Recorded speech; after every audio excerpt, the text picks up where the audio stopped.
RJ Davis came back for a fifth and final ride with the Tar Heels. What goes into a decision like that?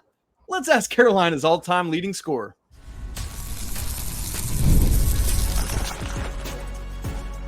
You are Locked On Tar Heels, your daily podcast on the UNC Tar Heels. Part of the Locked On Podcast Network, your team every day.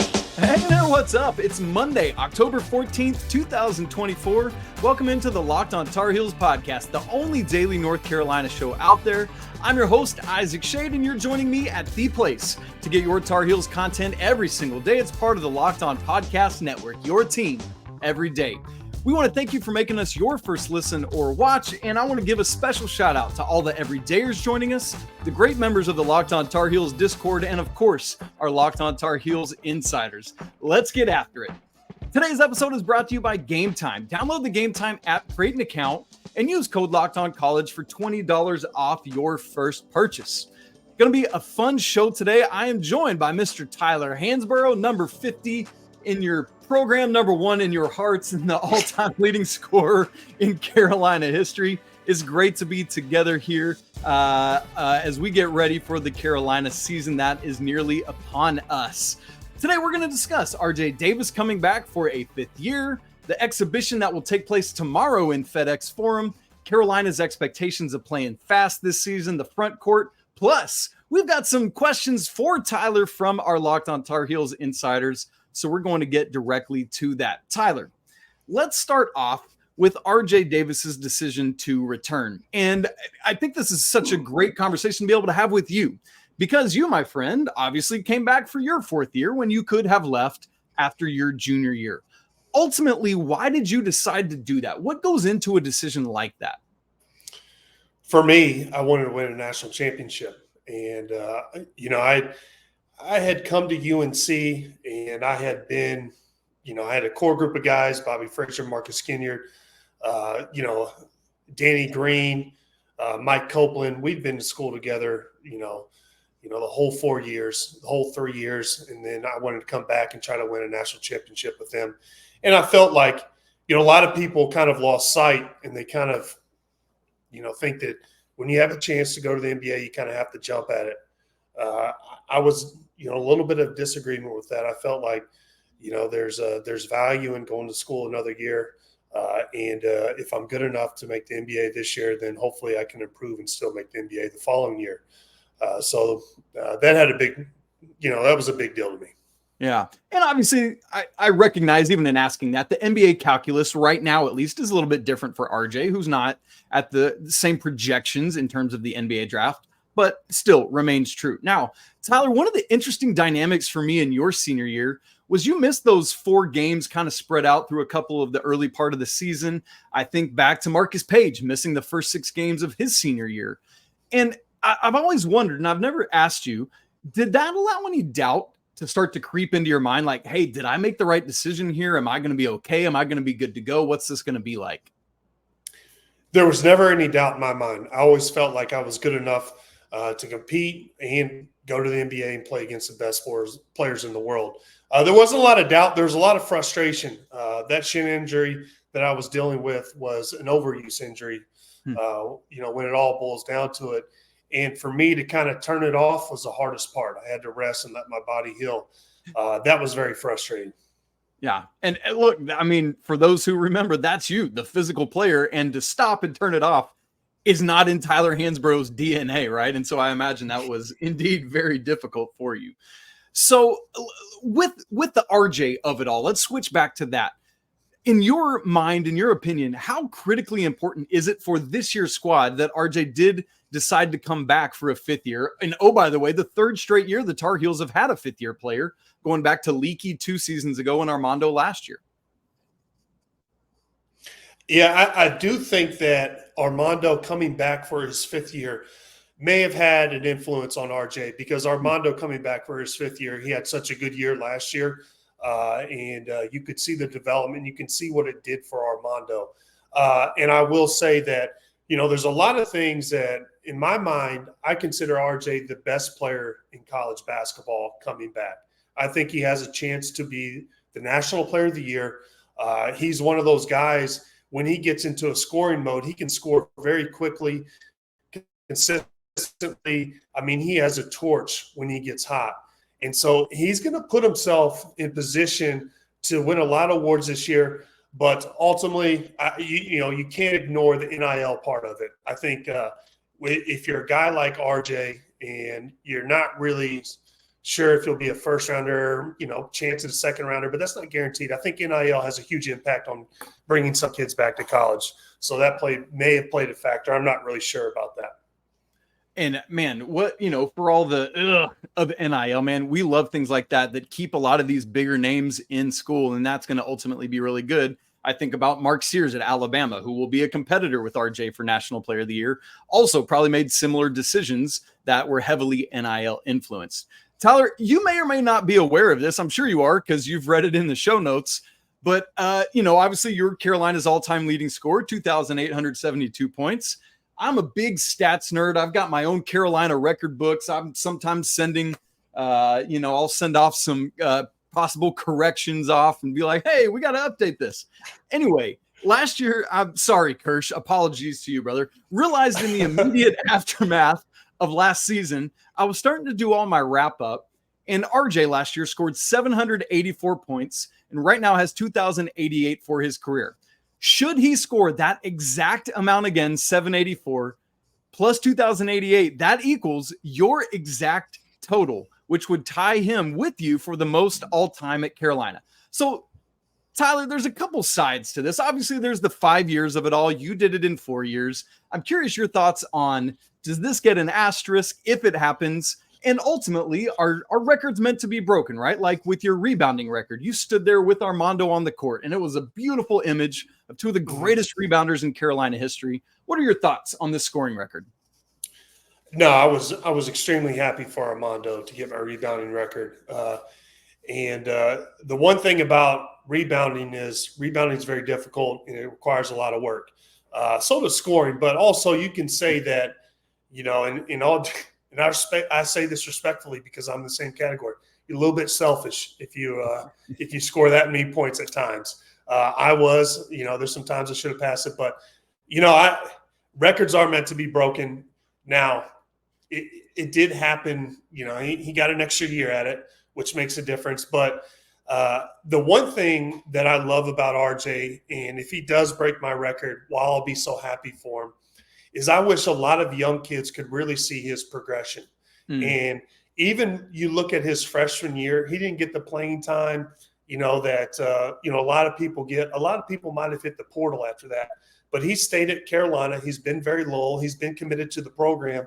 And he's improved every single year he's been here.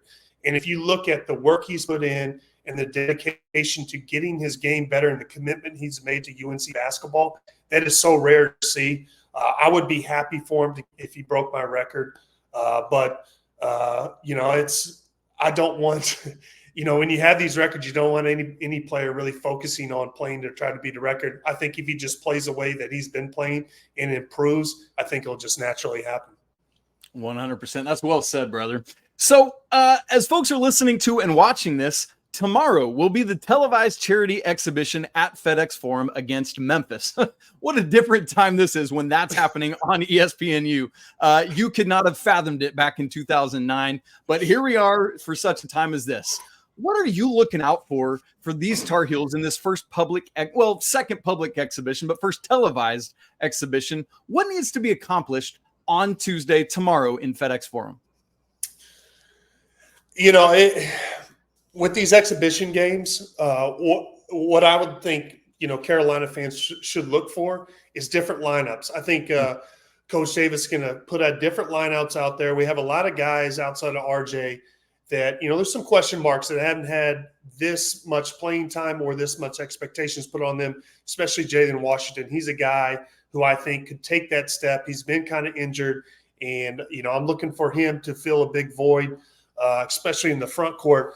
But, I think you could see a lot of different lineups. At times, I think this team could go extremely small and play extremely fast, especially with, in Jackson, the 5-star freshman we have coming in, who actually, for all the criticism we're getting for having a small backcourt, he's actually a big and brings some long, lengthy some length to our backcourt, which will be huge for us. So I would like to see maybe if they go with 4 guards with him as a point guard or something unique like that, and then maybe dropping in, the Cade Tyson transfer that we got. That would be a super small lineup, but it'd be fun to watch up and down. Okay, well, I think that's a very good word. And obviously, knocking on all the wood I can knock on, no injuries. We talked about you starting off your senior year. Marcus, RJ, to this day, has not missed a game in his Carolina career. And of course, I've just jinxed it by saying it out loud. But I've been saying it his whole career, and he's still trucking the little tough little nut, to give it a Roy Williams phrase. Now, Tyler, you were just mentioning this Carolina front court, what Jalen Washington's got to do, talking about the potential of going warp speed with this thing. I want to have some conversations about that, as well as what is Carolina going to need to do for some leadership this year. We're going to get to all of those conversations coming up in just a second. Right after I tell you about LinkedIn. When you're hiring for your small business, you want to find quality professionals that are right for the role. That's why you got to check out LinkedIn Jobs, which has the tools to help you find the right professionals for your team faster and for free. LinkedIn isn't just some other job board. They help you hire professionals you can't find anywhere else, even those who aren't actively searching for a new job, but might be open to that perfect role. In a given month, over 70% of LinkedIn users don't even visit other leading job sites. So if you're not looking on LinkedIn, you're looking in the wrong place. On LinkedIn, 86% of small businesses get a qualified candidate within 24 hours. So hire professionals like a professional on LinkedIn. And they know that small businesses like yours, you're wearing so many hats, and you might not have the time or resources to hire well. But LinkedIn is constantly finding ways to help you with this, to make this process easier. They recently launched a feature that helps you write job descriptions, again, to help make this process more efficient for you. So post your job for free right now at linkedin.com/lockedoncollege. Again, that's linkedin.com/lockedoncollege to post your job for free. Terms and conditions apply. Isaac Shade, Tyler Hansbrough here with you today. We're just chopping it up, chatting about Carolina's upcoming basketball season. We cannot wait, and we're looking forward to that. Tyler, one of the biggest question marks, you mentioned just a minute ago, kind of a lot of these question marks, and one of them is, after a half decade of Armando Bacot in there in the interior, this thing is bound to look different this year. You mentioned Jalen Washington, and there's been all this conversation. How do you replace Armando? Who didn't come to Carolina in the transfer portal? Who actually did come, etc.? So in my mind, there's no better person to help discuss the makeup of Carolina's front court than Carolina's all-time leading scorer, who did it, alongside a Deion Thompson for so long, for example. And Tyler, the way I want to ask you this is, as you look at these pieces that will make up the front court, is the aggregate of that good enough to do what Carolina needs the front court to do? I think we have the front court to make a deep tournament push. I think I consider Jalen Washington as a guy who is, he has athleticism, he has length, and he's a much different player than Armando. He has the ability to step out, knock it down from three. He gives us a lot of different looks. So, it just depends on, how he develops, if he gets his confidence, and if he plays the way that I think, he has a potential to. I mean, our upside at the front court is going to blow people's minds away. I think he's got a lot to offer. He's got a lot of potential. But let's not forget about Drake Powell. I think he's a guy, he's a freshman, get some, playing time, some confidence. And if mid-season he starts playing well, we're going to have a much better front court than a lot of people expected. But I think it is going to be interesting to see how this front court kind of intertwines with this backcourt. We could go small a lot and play this more modern style basketball that everyone seems to be playing. But, I think it could get interesting if Jaylen starts playing really well and starts shooting and knocking it down. But I think there's another guy, Jalen Withers. He's a guy who has a lot of different intangibles as well. You did see it in the tournament a little bit, kind of late, especially against like Michigan State, where he's one of those guys that could go in there, mix it up, rebound. He's athletic. Jay Witt can get out and run. I think he's a guy who could develop and, bring a lot to this team as well.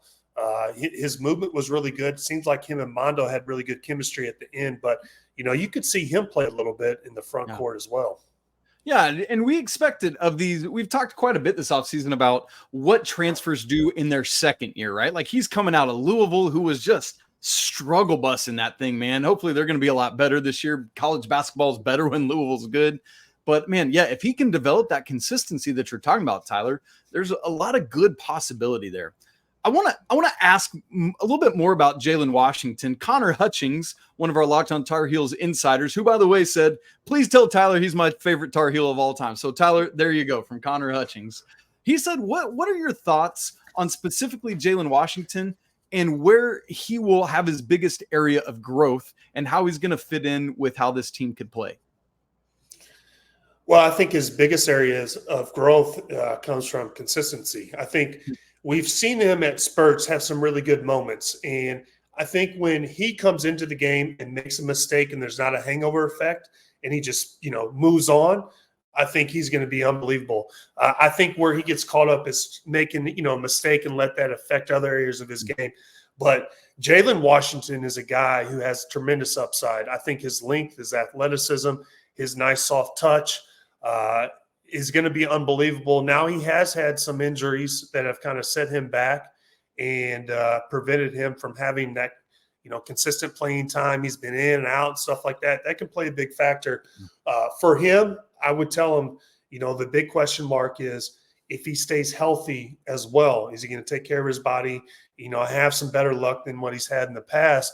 If he does that and he plays confidence and he starts developing into the player that we think he can be, I think the sky's the limit. But I think if you look at his touch, especially, when Armando was out, seems like a couple of years ago when he stepped in against Virginia and he almost had like 20 points, played unbelievable. That's a Jaylen Washington that I want to see. I think he could be somewhat that type of player.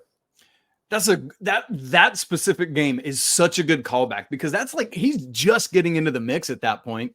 Comes out and does that to the Cavaliers, of course. Let's remember who that team is and what they're capable of doing. With that proclivity for injuries for Jay Wash, we'll continue to watch the depth with Van Allen Lubin and Ty Claude coming in from Georgia Tech, James Brown, etc. Something, Tyler, that I've been trying to process this offseason. You talk about that potential with Jaylen Washington. Obviously, you've been around so many of the Tar Heel great big men in the history of this program. Are there any of them who you would kind of compare Jay Wash's potential to? Whoa. Potential to. Yeah, he's a unique player because I think we haven't seen Jaylen at, we've only seen him at his peak just a little bit, like what he can provide. We've only seen glimpses and flashes. Yeah. He doesn't have the athleticism that Marvin Williams has. I mean, that's not a knock. I mean, he's in the, 99.9% of people athletically gifted, Marvin. But, if you look at, Jawad Williams is kind of a guy that, to me, he provided that. If you look at that 05 team, he really provided a lot of outside shooting.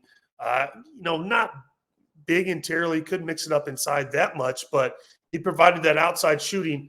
I would say a little bit of that, not as good a shooter, but he can provide a little bit more around the rim. Kind of that's somebody who I'd look at. I like that. Well, we're going to have to keep our eyes on this front court. It's obviously not you and Deion Thompson or Tyler Zeller and John Henson or Kennedy Meeks and Isaiah Hicks this year. But, man, there's a lot of interesting potential and question marks surrounding this front court. We'll see how it all comes together. Now, a big part of what we're expecting, Tyler, is Coach Davis has been talking about the pace he expects this team to play with, and that's one of the ways they're going to have to be able to win. That has not been a massive priority that Carolina has played with in the first 3 years of the Hubert Davis era. But Carolina, historically, obviously, that has been part of who this team is, especially in the Roy Williams era. In the Ken Pom era, going back to the 96-97 season, the Tar Heels finished top 10 at Ken Pom adjusted tempo 6 times. You, my friend, were part of 3 of those teams, 07, 08, and 09. Your sophomore, junior, and senior years, which not so coincidentally lined up with the little speed demon named Ty Lawson. Now, I know it's easy to say, well, yeah, we were top 10 in tempo because Ty, but it cannot just be the point guard. So Tyler, my question to you is, what's the role of the rest of the team in addition to like Elliot and RJ in making sure that Carolina is playing at the tempo that they need to? Well, I've always got a saying in basketball: everybody wants to run until they have to run. Running, it's playing an up-tempo, fast style of basketball is very hard to sustain. But, having Ty did help, but also that is a team commitment.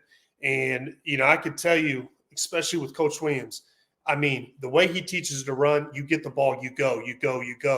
And, I think the reason why running is so important for this team is because of the way they're set up. If you look at this, this backcourt, RJ Davis, Elliot, Cadeau, Seth Trimble, those guys, outside of RJ, the other two haven't really proven themselves from the outside shooting yet, but they're so good at running the court and getting in lanes and getting in transition. And in particular, if you look at Elliot Cadeau and the way that he finishes through contact around the rim, it's special for a guard, especially an undersized guard like him that can finish through contact like that. He's unbelievable. And Seth Trimble also, he finishes well at the rim through contact as well. So that's the reason I think it's so important. And also playing up tempo and playing fast allows you to get high percentage shots like an uncontested layup and get to the free throw line. And I think that's going to be really important because it's going to, it's going to prevent teams from loading up and sending multiple defenders at RJ and allowing them to just kind of double up on him and sagging off of other people. Which is going to be critical for this team, certainly. One of the question marks I have about this team, Tyler, is the leadership and the grit. I think back to your playing days where it was like, man, you do not want to mess with Tyler Hansbrough. There is a grit and an edge where he will end you and ask Kenny George about getting dunked all over, for example. What up, UNC Asheville and Coach Mike Morrell? But last year, right, you had that leadership, that grit, that edge and accountability with two of the transfers, particularly in Cormac Ryan and Harrison Ingram, who kind of stepped into some of those key, like, vocal leadership roles. As you look at this team and in your interactions with these guys in the summer and at other moments, who do you see kind of taking on that mantle? For me, it's got to be RJ. And the reason I say that, he's been there for 5 years. There's a lot of expectations on him, and he's got to set the tone. And now the leader doesn't mean, you look at, it doesn't mean you have to be the most vocal person. You look at me, I wasn't the biggest outgoing teammate in the world. Leading by example to me is one of the most important things you can bring to a team as far as being on time, being early. And I think fifth-year guys, and even if you look at a guy like, being a leader doesn't have to be the best player. I think when you have veterans that really buy in, Jay Witt could be a guy, he's been there a while. He's a fifth-year guy.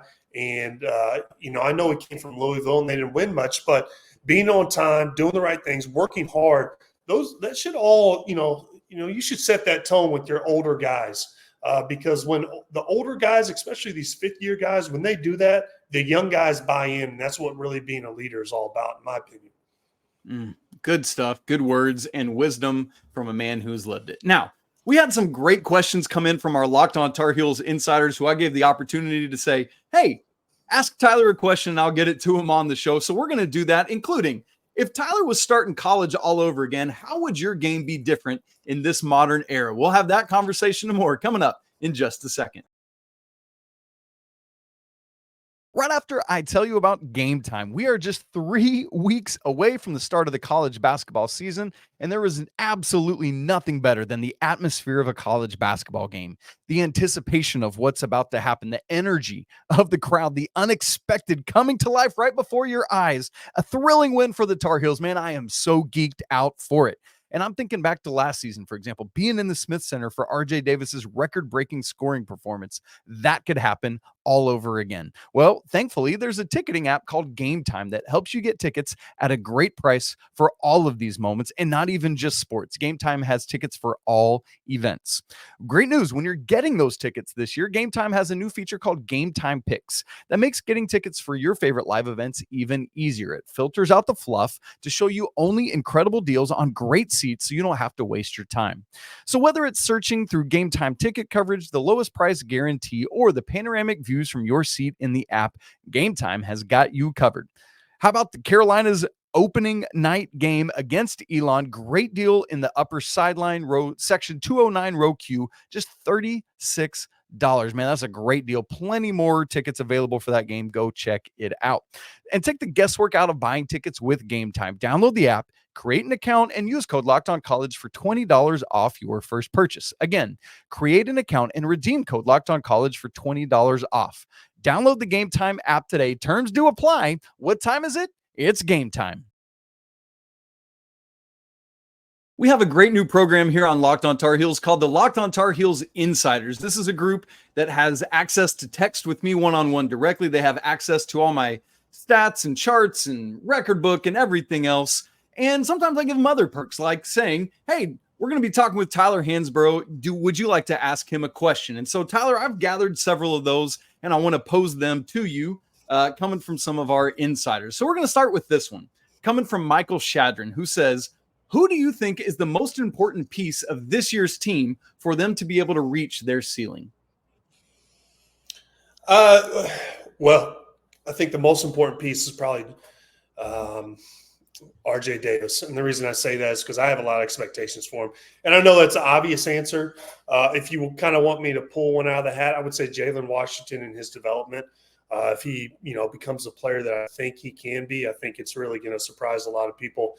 But the obvious answer for me is RJ Davis. Can he continue to improve and still, he impresses me. Games last year were just unbelievable. If he can improve on that, it's going to be fun. It will be. Yeah, that's a great way to put that. Like, just because it's expected with RJ doesn't make it any less true. But then who's kind of more of an X factor version of that? I like it. All right. This next one kind of got the same version of the same question from Doug Nadler, who says, how do you think your game would be similar or different if you were entering college today? And then struggling college student Steven asks, if you could go back to starting college, what's one aspect of your game you wish you would have focused on more to make you perhaps an even more formidable threat? Well, the obvious answer is to work on your three-point shot. But I'm not going to, if I were to play in today's game, I would not change my game. I was great around the basket. I finished the contact. I got to the free throw line. And if you ask me, the two highest percentage shot in basketball, uncontested layup, I've got a lot of those, and the free throw. So the one thing I would improve on if I were to go back to college, it'd be develop a better left hand around the rim. I was very right hand dominated. If I had a left hand that was 75% of my right, it would have made life a lot easier for me. Man, I like that. Yes. Okay. This one comes from Edward Inslee, who asks, Tyler, have you ever thought about getting into coaching? I have thought about getting into coaching. Every time I think about it, I realize why I don't want to get into coaching. And I really don't have the patience. I enjoy being in the arena and watching the games and be able to talk about it. The NIL era and the portal era has really, turned me off in a lot of aspects, and I'll be open about it. I really don't think that coaching has the impact that it used to have. I really think that a lot of good qualities that college brought to college basketball is being able to coach and really learn from a great historical coach like Coach Williams. And I think the NIL and portal has taken that away. If I were to coach, it'd probably be at a high school where I could have a bigger impact on the development of a kid and player. Man, maybe you and Bobby could be high school coaches together. How fun would that be? I'm not sure how productive that would be for either one of us, just arguing the whole time. It would not be productive in any way. Everything would be settled with a game of ping pong and red pelts on your chest. Tyler, and speaking of that, before we move to the next one, like, how much of what you just said, how much of a factor do you think that had in people like Coach Williams and Jay Wright and Coach K getting out like maybe a couple years before they otherwise would have? I think it had an impact, but maybe not as big of an impact as we think. I think, their time was kind of winding up. And I think what it did was, as coaches get a little bit older, some things frustrate them a little bit more. And just the new aspect of it may have just added a little bit more and just been like, all right, whatever, I can't. Like this whole NIL and portal, like this thing is still evolving. This is not a smooth, the portal and NIL, this is not a smooth process right now. And I think there's still a lot of changes and, a lot of new things are going to happen that we don't know about yet. No. Okay, this one comes from Derek Murphy, who on Discord is Our Drake Ain't Canadian, which is my favorite. It's such a good name. Derek says, how do you feel about the recruiting issues it seems like we're having? I do not follow recruiting. I've always been out on recruiting. I've never really liked – and the one thing I will say is, this is all college basketball. Everyone has an amazing highlight clip in high school. They're going to, any college. I'm just so tired of seeing these highlight clips from, these big-time players that really don't develop. I'm not talking North Carolina. I'm talking about all of college basketball. So I really don't really follow recruiting like that anymore. But, yeah. That's perfect. Okay, here's one from me. 2008 ACC semifinals. You hit a game-winning shot against Virginia Tech and run down the court with one of these bad boys. I want to know what's going through your mind when you hit that shot and that's your reaction. I thought the game was over. I thought I just nailed a buzzer beater. I was so excited. I didn't know what to do. And I was so pumped up. And listen, I can't dance. So that was an attempt, and I didn't know what to do. So if you look back, you can see, I always tell people, Wayne Ellington grabbed me. It was like, we still got time left. I was like, what? The game's over. He's like, no, there's time left. I said, oh, I thought I won. I thought we won it. And I looked back and realized there's time. And so I had to get ready for defense. And I think there was a timeout. But, yeah. Oh, that's great. Did you get, was anything from Coach Williams or any of the guys giving you crap about your moves? No. Listen, I couldn't carry rhythm with 2 buckets of water. So it was they knew how bad of a dancer I was before that. Fair enough. All right. Tyler Hansbrough, the premature celebrator. We thank you for your insight into all things Carolina today. Folks, it's been great to chat with Tyler today as we get ready for the season. Reminder, Carolina is at Memphis tomorrow at the site of where they last time played at FedEx Forum. Luke May hit a game-winning shot. That also was not the last play of the game. Kentucky still had to inbound that one as well. I think it was 0.4 of a second left. If you haven't subscribed to our show on video and audio, go ahead and make sure you do that. Also, make sure you check out Sleep Hawk Worldwide, where Tyler and Brandon Staten do a great job coming at you all the time. Tyler also hangs out with the guys at Field of 68, really bringing great insight to that platform as well. If you're not part of the Locked On Tar Heels Discord community, we would love to have you there. The link is in the show notes, and it's absolutely free to join a great community of Tar Heel fans and family.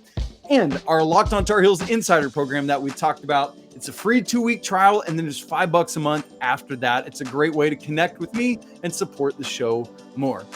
All right, gang, I want to remind you that it's always a great day to be a Tar Heel, even if you're a goofy dancer. We'll talk again tomorrow after the game, but until then, peace.